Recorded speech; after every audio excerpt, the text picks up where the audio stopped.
कमजोरी यहाँ पे, क्या हमने मर्द को इतनी ताकत दी है कि उसे हम सिखा सकें कि औरत इज्जत करने वाली चीज है, औरत रिस्पेक्ट देने वाली चीज? हमने सिखाया मर्द को? हमने नहीं सिखाया। हमने मर्द को सिखाया कि औरत खरीदने वाली चीज है। तुम जितना ज्यादा कमाओगे उतनी अच्छी खूबसूरत औरत की बोली लगा के खरीद पाओगे।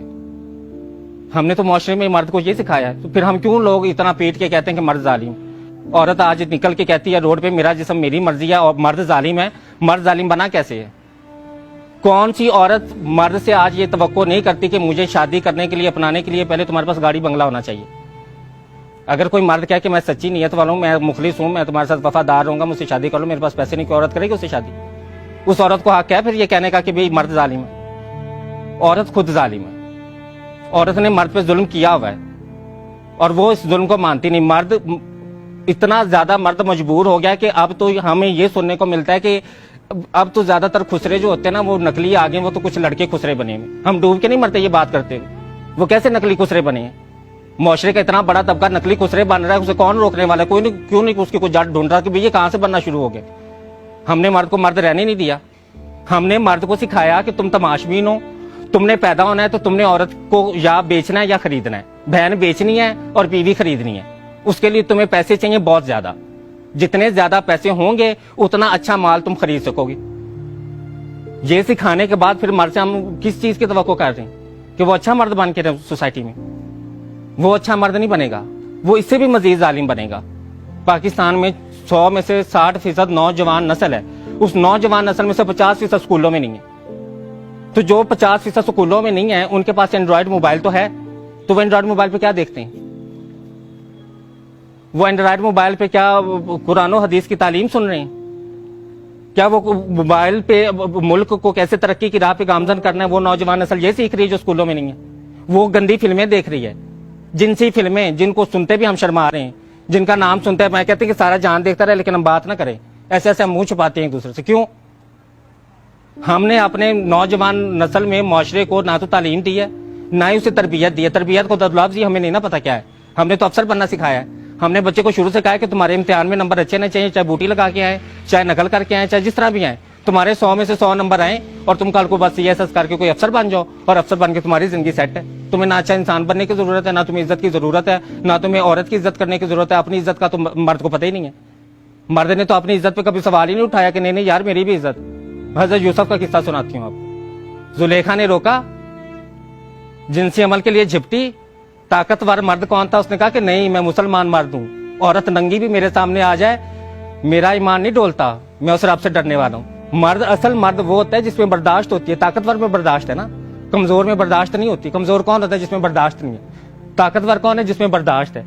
तो ताकतवर मर्द तो वो होता है कि वो नंगी औरत को देखता तो वो मुसलमान मुआशरे में आंखें झुकाता, वो सर मुंह फेरता, वो कहता है कि नहीं नहीं यार मैं अगर ये औरत जन्नम के रास्ते चल भी पड़ी है तो मैं तो मुसलमान मर्द हूं, मेरा काम तो औरत की इज्जत करना है, उसको इज्जत देना, उसका जिस्म ढांपना, उसका जिस्म नंगा करना नहीं है।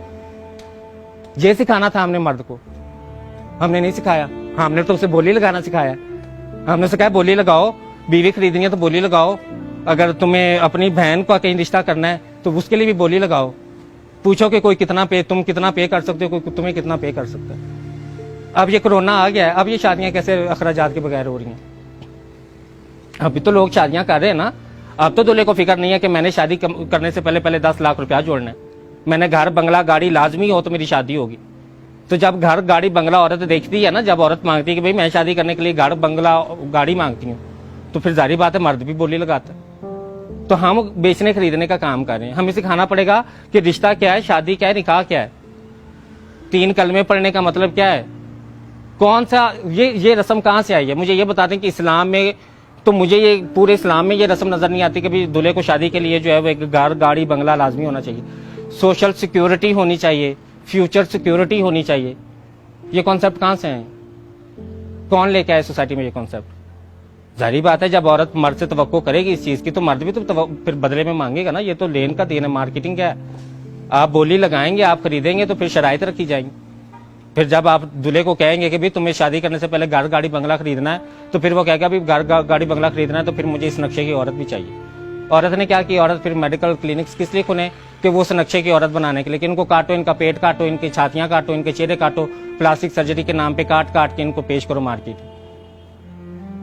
इस ट्रेंड में आज हम जिंदगी गुजारें। आज आज उस पेट काटने का नाम हमने लेपोथेरेपी रखा हुआ है।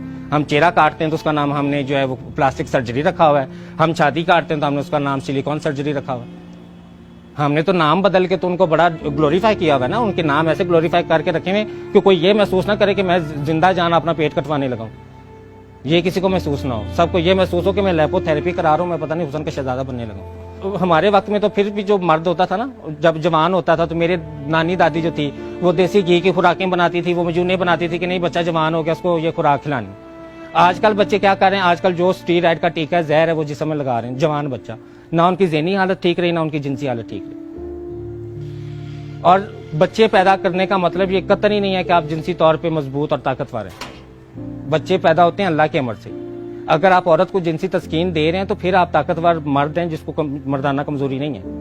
और अगर आप औरत को जिनसी तस्कीन नहीं दे रहे और औरत बगावत पे उतर आई और वो रोड पे कहती कि मेरा जिस्म मेरी मर्जी, मुझे तुमसे तस्कीन नहीं मिलती, अब मेरा जिस्म है, मैं जिसम मर्जी तस्कीन लूं, तो वो उस मर्दाना कमजोरी का इलाज जो है ना वो खुराक से और ज़हनी सुकून से हो। जब तक मर्द के ज़हन में ज़हनी सुकून नहीं डाला जाएगा, जब तक उसके ऊपर से ये जिम्मेदारियां और बोझ नहीं हटाए जाएंगे, तब तक ये चीज़ें नहीं ठीक होंगी।